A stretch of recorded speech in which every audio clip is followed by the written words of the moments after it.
ఈ రోజున నా ప్రియ సహోదరులారా, చదువుకున్న బిడ్డలు మీరు చదవగలము అని పలకాలి.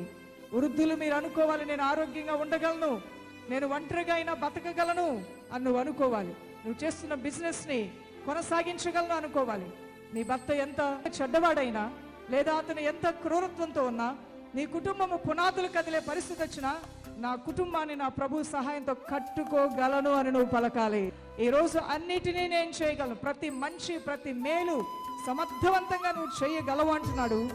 ఈరోజు నా సహోదరులారా, ఎప్పుడైనా ఏ రోజైనా ఎక్కడైనా ఇది నేను చేయలేను, ఇది నా వల్ల కాదు అని దేవుణ్ణి ముందు పెట్టిన అవకాశాలని నువ్వే కాలదనుకున్నావేమో. నీలో నీవు న్యూనతాభావంతో కృషించిపోతూ, కృంగిపోతూ, బాధపడుతూ, వేదన పడుతూ, నలిగిపోతూ ఉన్నావేమో. నాకు పెళ్లి కాదు, నాకు పిల్లలు పుట్టరు, నా జీవితం దరిద్రమైనటువంటిది, నా జాతకం ఇలా అని నాకు చెప్పారు,